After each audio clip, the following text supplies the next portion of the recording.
Hey guys, Desolate Magic here with my first and probably last ever movie review. I've been wanting to do these for like the last 9 years, but I just kept thinking, nah, it's not getting any views. Well, neither is my channel, so I don't give a crap. And plus, a lot of people have actually just independently asked me to do movie reviews once in a while or game reviews or something because they know I'm very, very level headed. And even if you agree with some things I'm saying but don't agree with others, you'll get where I'm coming from and it'll make sense. And I'm not here to, force my opinion on other people, never have been. Well, except net taking or politics, but that's because people who disagree with me are factually wrong. Now, my review of this movie is an entire opinion. So we're talking Matrix Resurrections, in case you didn't read the title. So I was going to jump into like at the very beginning, like where they left off with Matrix 3 and all that stuff. Oh, by the way, this entire video is spoiler free, I should say. But I'm just going to start with my review of it. I'd give it a 4 or 5 out of 10. It's not nearly as bad as some people were saying. They were exaggerating probably just for drama or because they were that pissed off. There's a lot of good points, but boy, as the movie went on, I'd probably started at a 9 out of 10 in the first 10 minutes and then just lost them. Just every 30 minutes, I think a star came off. The best way I can describe it is, oh, cool, you actually get to see like a true sequel, like what logically happened over the next, I don't remember how many years they said, couple decades or whatever after the Matrix 3, however long it was supposed to have been. And you're like, okay, how are the humans doing? What are the machines up to? How's their relationship going? What's the Matrix like? They do touch on that. They don't like dwell on it where it's just hardcore, science, technology, fiction, but it's there. So everything's great. It's a wonderful Matrix sequel where they show, they tell. It's like, here's what happened. Here's the slight history. Absolutely beautiful. So as a sequel and for the background stuff, it's great. So the movie's wonderful as long as you don't care what any of the characters are doing or saying. So the exposition world building, 9 out of 10.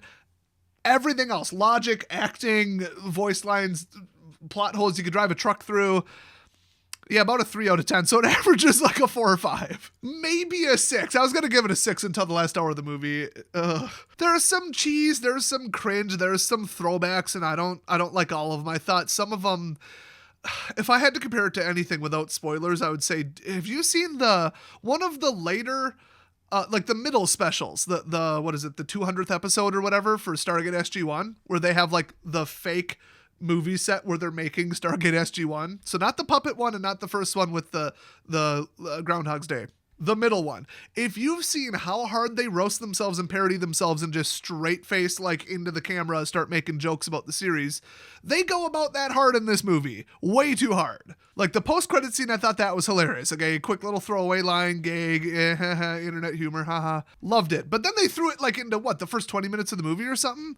Where they're just like roasting the first 3 movies. I'm like, well, but now you're going to go on in the rest of the movie to pretend to take yourself seriously and have these cheeseball lines and these cheesy, dumb coincidences and all this just dumb action movie crap. And it's like, this isn't a dumb action movie. The Matrix series is very like, cognitive, thoughty. It's a thinking man's series, but also with action. Pretty well done action at the time, and the CGI was crap in 2 and 3, but let's talk about 2 and 3 now that I've kind of given you the gist here.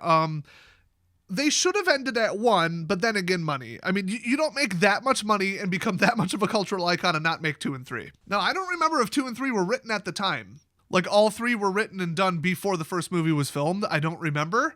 But to me, it feels like they shoehorned it in. And even if they did, it was probably more appropriate for a book than a movie because they could have left the conclusion, the last 5 minutes of the original Matrix, and just, that's it.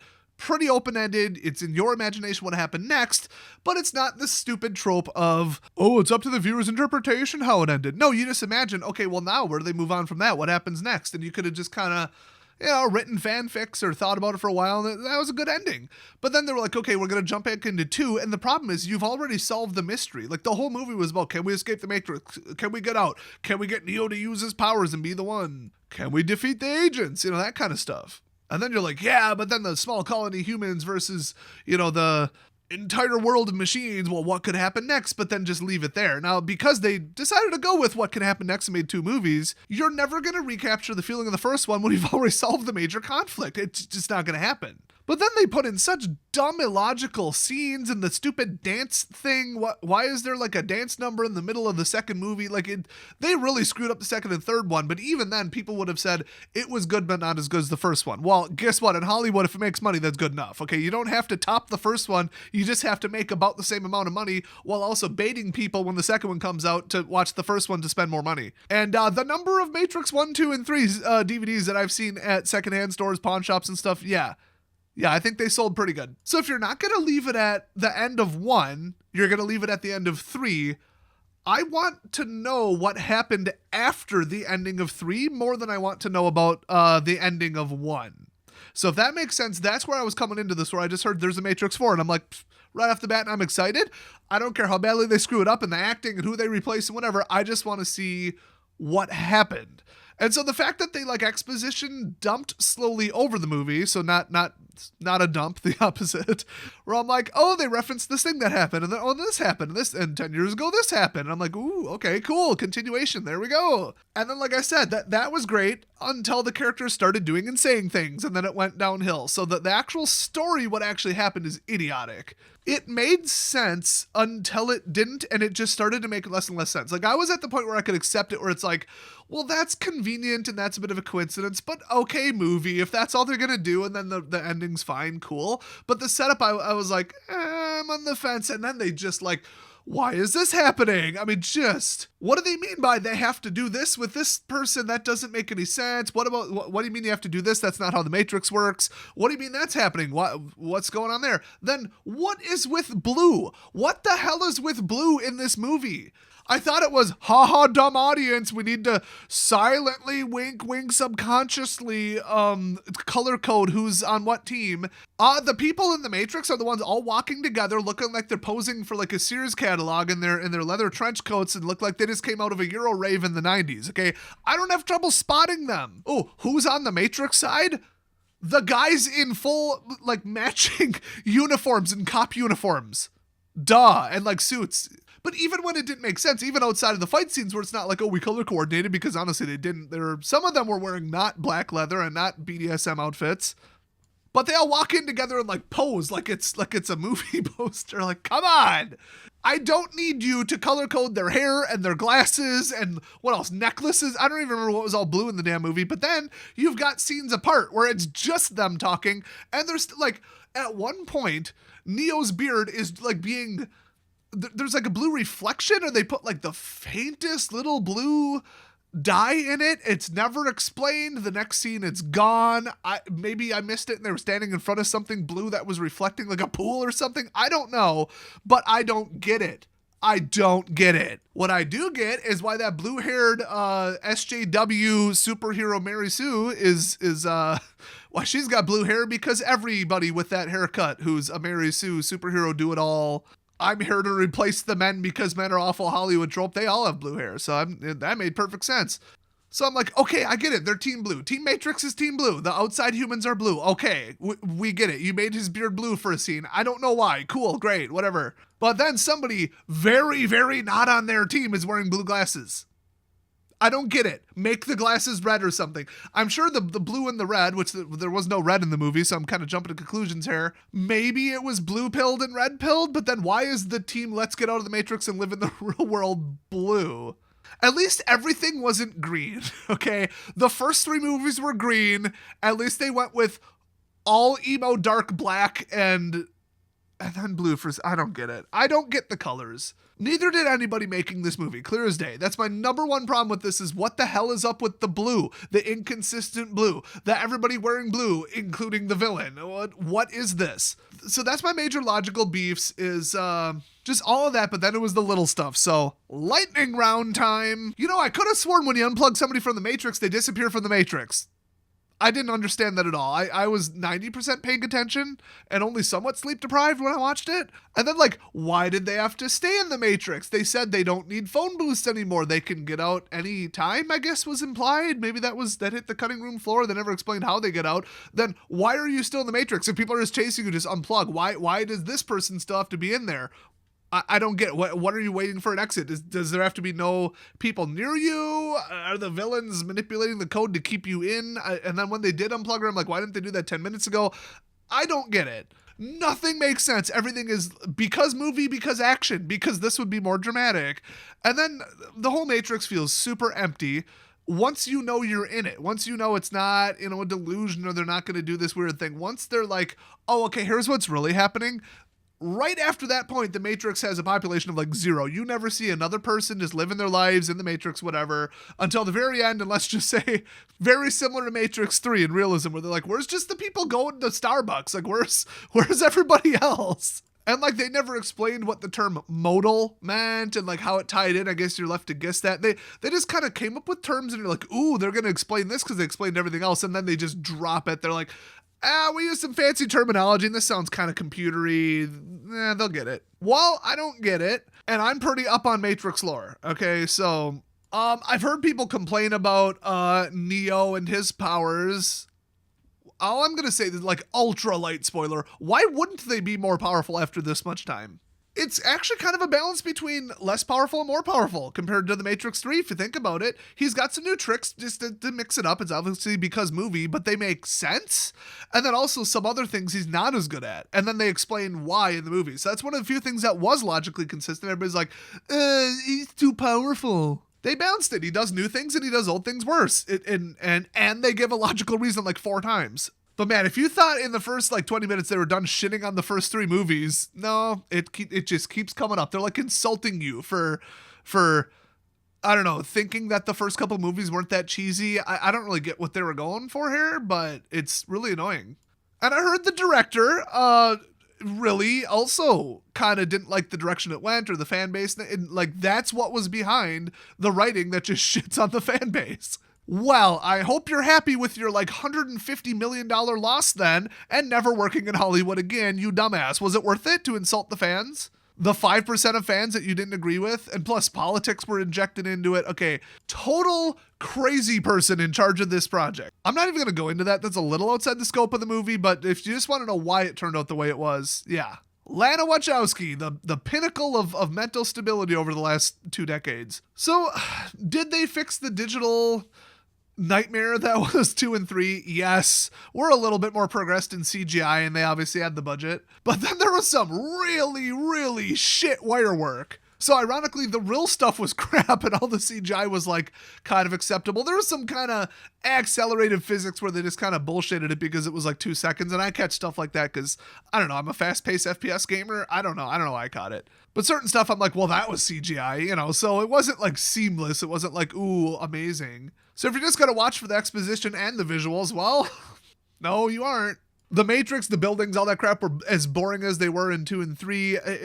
They screwed a lot up. So all of why are they doing this? Why can't they do it that way? It'll just nag at you until the end and then they just end. And the ending is cheesy as hell. And you actually have to draw on a lot of like knowledge from the 3rd movie to understand the end of the 4th movie, this one. And a lot of people I heard were saying, oh, the ending doesn't make sense, which I'm sure people replied with like just short novels about, well, it does because the lore and they can control this and they could this and this. So I guess if I swung back around to the positive, it's like, at least this wasn't a prequel or a reboot because that would have been way worse. I prefer they just released 2 and 3 with better CGI. Just a remaster. That's it. And then like go on like AI where they should have ended it and then just go on for another 15 minutes. I wouldn't have minded that. Remake 3 and then put like a real here's 50 years later, a short little thing. Heck, that's what they should have done. Like the entire budget would have been blown on CGI redos and like voiceovers and that kind of crap. And then all you've got is the same movies, but people would have watched it. But the new characters were one-dimensional. There's no character development. It's just move, because the movie's already, like 2 hours? So they gotta go. They gotta do what they gotta do. Some of the returning characters were just annoying. I'm like, really? That's what you turned into? That's your personality now? Well, that's great. And it was unrealistic. Why are you doubting this person? Then unrealistic. Why are you believing this person? Then unrealistic. Why aren't you trusting this? And unrealistic. Oh, that's the plan. That's awfully convenient. And some of the human tech inventions. Oh, that's exactly what you need right now. What a fun coincidence. I mean, it was so low effort. They just had a skeleton framework and then just kind of BS'd it all together while also insulting the fans. It's just such a bad movie. But if you go in totally not knowing anything about it, which is pretty much what I did, For the first bit, you'll just be like, okay, this is a proper sequel. They're not going to do some big mystery. Were the first 3 movies real or not? They didn't get into any of that. Like, they're just like, no, this is what's really actually going on. But I don't think you can even enjoy the first 30 minutes of the movie without knowing a lot about the first 3 Matrix movies. And with this much of a time gap, I think that's a big mistake. So overall, this was so close to being good. The idea and the setup were good. I think we needed a little bit more mystery, a little bit less just, oh, we'll sum it with dumb, or we'll fix everything with dumb ape action. Ooh, action sequence and now everything's cool. That was just stupid. Also, recasting Morpheus, huge mistake. There's no reason for it, and I don't get it. I don't know what went on there. As far as I know, Morpheus got along with everyone. He was one of the only people who understood the script, and he did a perfect job. Never did anything offensive since, and then they didn't ask him back, and he said he doesn't know why. What the hell, Lana? There was no reason for that whatsoever. They made it make logical sense in the movie why he looks different. I'll give him that. But, man. Oh, no, one of the characters, okay, I don't know that it wasn't played by Daniel Tosh. If it wasn't, it was like his identical twin brother or something. I couldn't get over that. And one of the people looked like Neil Patrick Harris. Okay, that actually was him. But personally, those are the couple things, little nitpicky things that I just could not stand the whole movie. I'm like, that's Daniel Tosh. I'm pretty sure it's not him, but I can't stop seeing it. And I mean, it's like the closer you get to the end, the less effort they put in, which, yeah, probably makes sense. They were super time crunched to write this in the last, 18 years? Gotta just BS the ending. Like, there's this thing where somebody's reaching for a cat, and you're like, oh, that's gonna be the thing.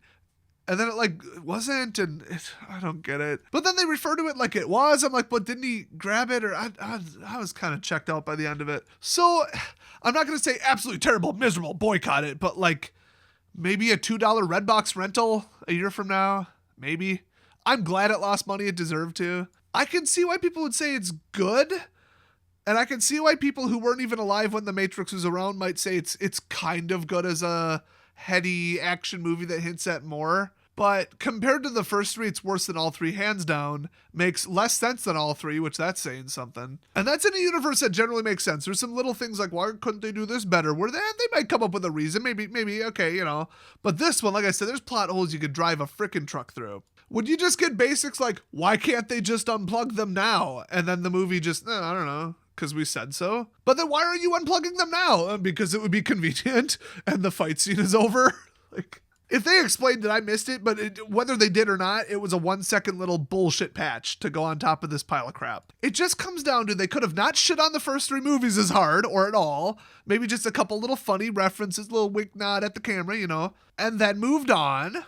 And then also they just could have tried harder. They could have tried harder to make things make sense, really go futurist, what would happen? Legitimately, what would really happen? And how do we turn that into a story instead of, I want the story to be about this. Let's start with what would have happened after the end of 3, and then just shoehorn in this horse shit.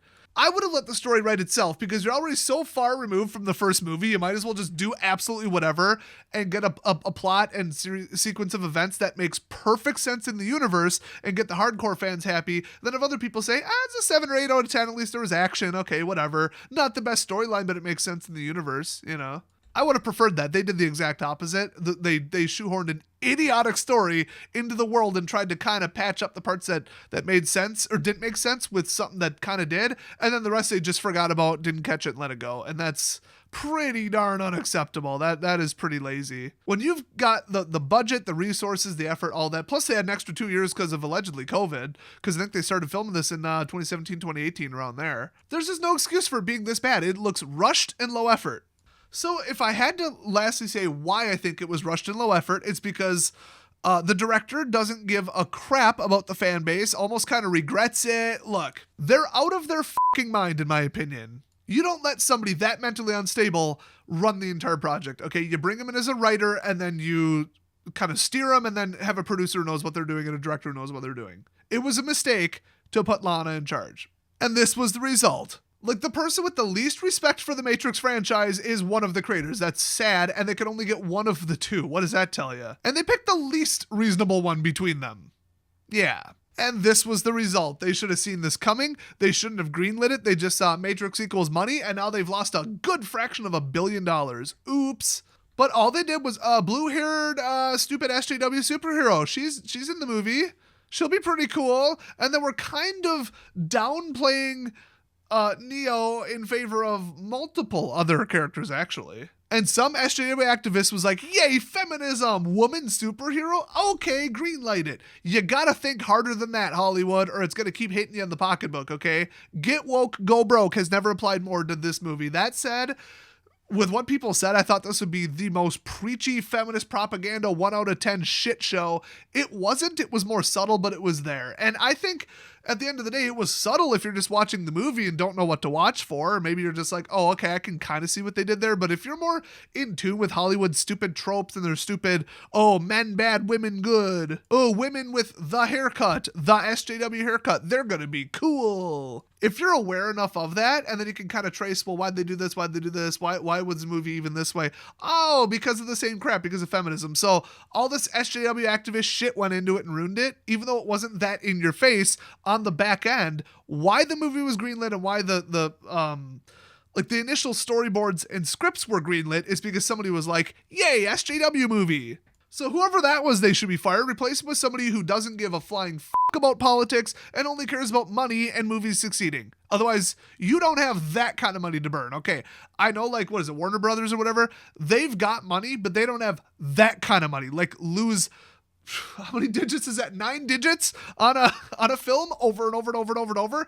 I mean, what we had here was, okay, it's not that strong of a script and it might be kind of chaotic. Maybe people will like it, maybe they won't, but it's our politics and it's pushing feminism and SJW men are bad and white people are bad, blah, blah, blah. You know, it's pushing our agenda, so we're going to push it through. It can't possibly do that bad. No, what you need is, this doesn't make sense. We're going to do rewrites and we're going to cut you out as the director or we're not doing it because it won't make money. Boom. Cold, hard money person. Where are they at? They used to be all over Hollywood. Now it's just activists. But if all the activists, you put them in charge and then they spike 10 movies in a row and lose you $1 billion, well, all right. I mean, people are seeing the direction of Marvel. They're seeing the direction of this shit. They're seeing a bunch of other SJW sequels and crap. And they're all just trash. The Ghostbusters movie, the feminist one, don't even get me started. That was another case where they must have read the script and read the jokes and been like, this is terrible. This wouldn't even pass as an early 2000s broadcast channel sitcom, okay, with a laugh track. These jokes are worse than The Big Bang Theory. But feminism, all-woman movie, have to greenlight it. Yay, this pushes our agenda. Well, okay, you got your agenda, now you don't have a company. Because you're losing billions on this trash. So can we stop with that shit and just make movies that are good? That'd be great. But Hollywood's probably too busy abusing kids to even give a shit about doing their jobs at this point. And then they can easily just shift the blame to COVID. COVID, nobody went in the theaters and saw it, even though I think this is on HBO. Yep, excuses, everybody's buddy-buddy, everybody owes each other stuff, and then that all comes together to a project that didn't work out. I wonder how that worked. I wonder how those two go together, huh? So yeah, just total shit show. If you want to not watch it, I don't blame you. If you don't want to spend above $2 on it, I absolutely recommend that. But if you just want to see it for like, I've got some closure, what happened? What happened after 3? Okay, the movie, the storyline sucks and the ending sucks and the middle sucks, but at least I just want to see what happened to the world, meet some of the old characters, hear about how they're doing, what happened. There's even like some huge things that they just drop about like how the machines are operating. I'm not going to stop it because I was like ready to just like pause the movie and be like, what? Whoa. Just to think about like the one sentence that they just in passing said, you know, they're not like dwelling on it like, we're so cool. Oh, self-indulgent. It was just like a passing line about, oh, hey, did you know the machines are doing this and this is why that's happening? I'm like, whoa, let me think about that for a bit. So like if you would get enough enjoyment out of that, and then just ignore the characters, the dialogue, and turn your brain off for the action, and not try to make anything else in the movie make sense, okay, you might kind of find it enjoyable. Otherwise, I would totally give this one a miss. It is just not as good as 1, 2, or 3. It just isn't. So hey, that's been my movie review of The Matrix. Thanks for watching, everybody, and I'll see you guys next time. Hopefully later today. Seriously, where's this popper band that they kept telling us about? It was supposed to be today, right?